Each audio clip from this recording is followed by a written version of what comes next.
Genesis chapter 37. So Jacob settled again in the land of Canaan, where his father had lived as a foreigner. This is the account of Jacob and his family. When Joseph was 17 years old, he often tended his father's flocks. He worked for his half-brothers, the sons of his father's wives, Bilhah and Zilpah.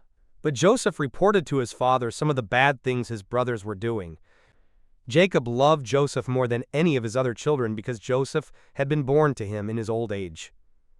So one day Jacob had a special gift made for Joseph, a beautiful robe, but his brothers hated Joseph because their father loved him more than the rest of them.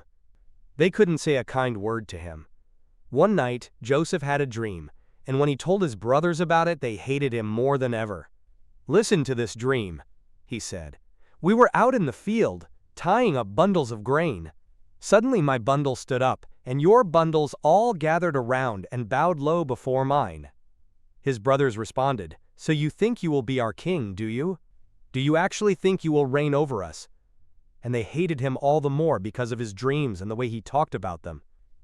Soon Joseph had another dream, and again he told his brothers about it. "Listen, I have had another dream," he said. "The sun, moon, and 11 stars bowed low before me."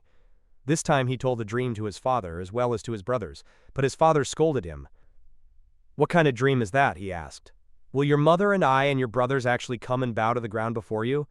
But while his brothers were jealous of Joseph, his father wondered what the dreams meant. Soon after this, Joseph's brothers went to pasture their father's flocks at Shechem. When they had been gone for some time, Jacob said to Joseph, "Your brothers are pasturing the sheep at Shechem. Get ready, and I will send you to them." "I'm ready to go," Joseph replied. "Go and see how your brothers and the flocks are getting along," Jacob said. "Then come back and bring me a report." So Jacob sent him on his way, and Joseph traveled to Shechem from their home in the valley of Hebron. When he arrived there, a man from the area noticed him wandering around the countryside. "What are you looking for?" he asked. "I'm looking for my brothers," Joseph replied. "Do you know where they are pasturing their sheep?" "Yes," the man told him. "They have moved on from here, but I heard them say, 'Let's go on to Dothan.'" So Joseph followed his brothers to Dothan and found them there. When Joseph's brothers saw him coming, they recognized him in the distance. As he approached, they made plans to kill him. "Here comes the dreamer," they said. "Come on, let's kill him and throw him into one of these cisterns. We can tell our father, 'A wild animal has eaten him.' Then we'll see what becomes of his dreams." But when Reuben heard of their scheme, he came to Joseph's rescue. "Let's not kill him," he said. "Why should we shed any blood? Let's just throw him into this empty cistern here in the wilderness. Then he'll die, without our laying a hand on him." Reuben was secretly planning to rescue Joseph and return him to his father. So when Joseph arrived, his brothers ripped off the beautiful robe he was wearing. Then they grabbed him and threw him into the cistern. Now the cistern was empty. There was no water in it. Then just as they were sitting down to eat, they looked up and saw a caravan of camels in the distance coming toward them.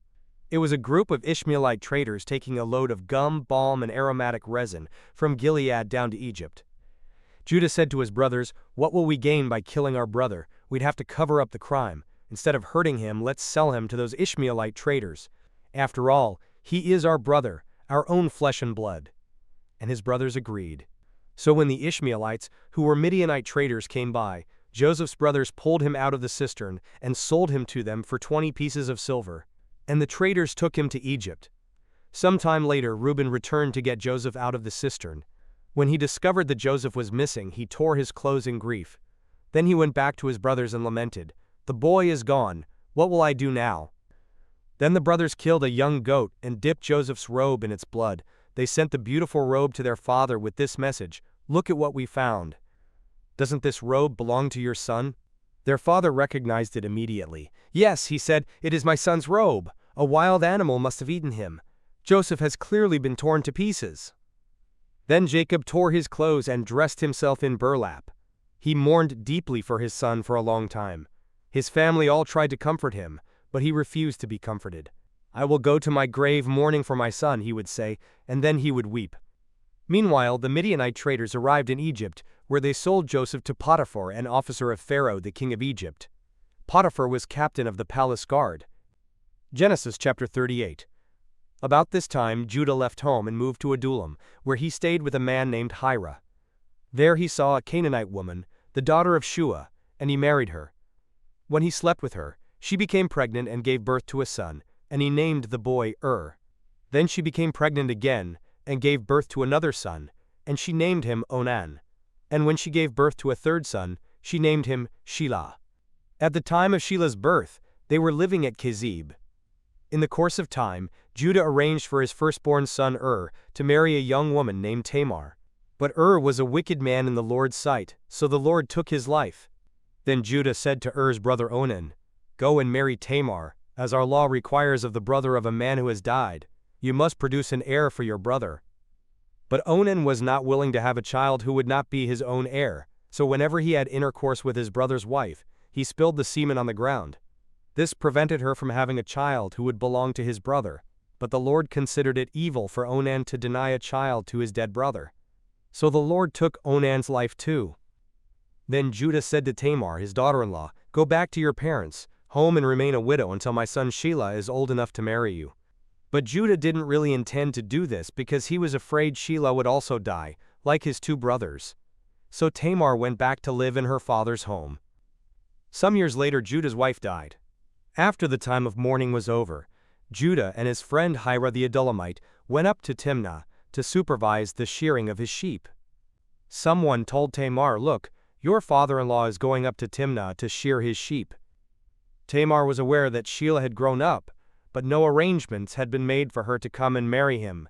So she changed out of her widow's clothing and covered herself with a veil to disguise herself.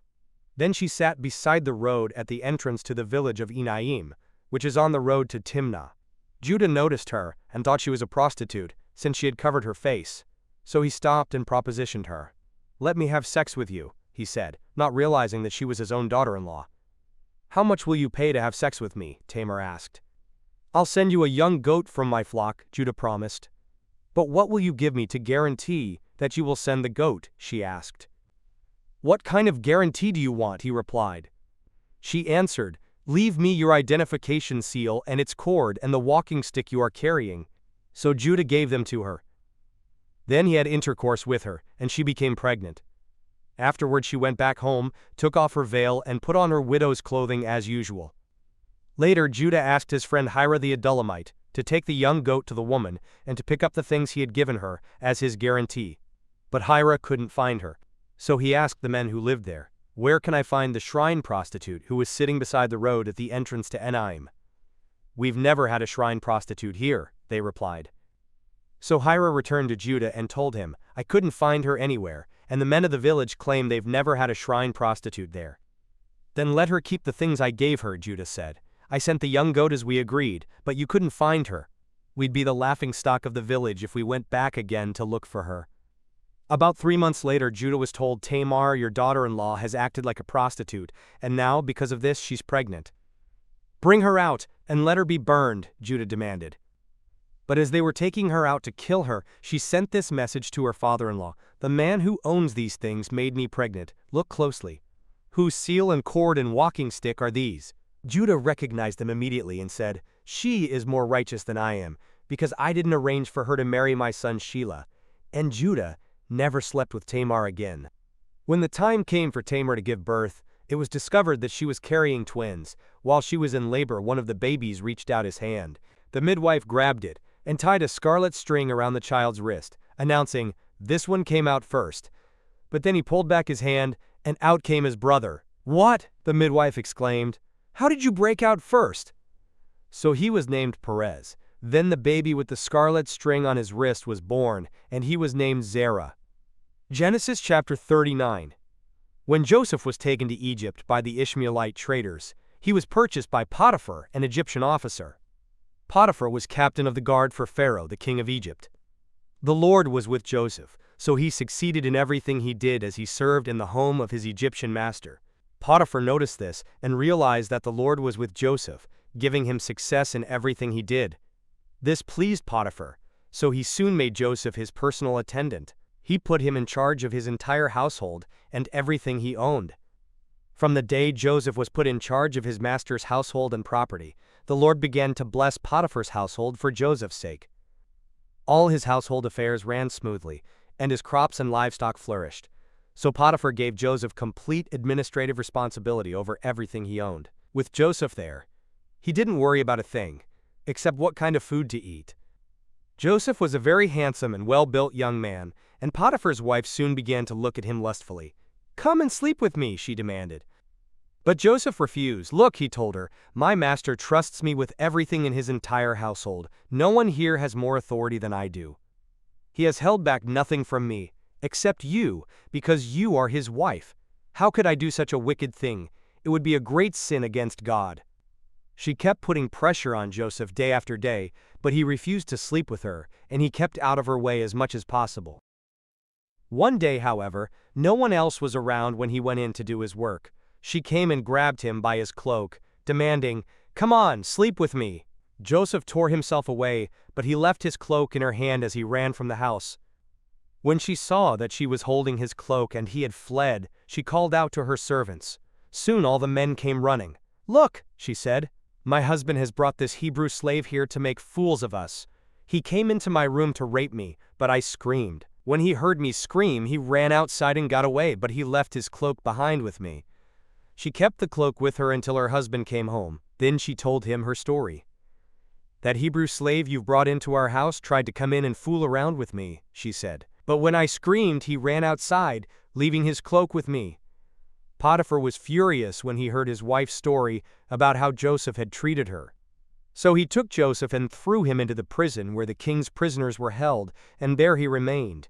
But the Lord was with Joseph in the prison and showed him his faithful love. And the Lord made Joseph a favorite with the prison warden.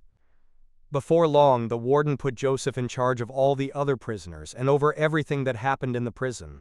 The warden had no more worries, because Joseph took care of everything. The Lord was with him and caused everything he did to succeed.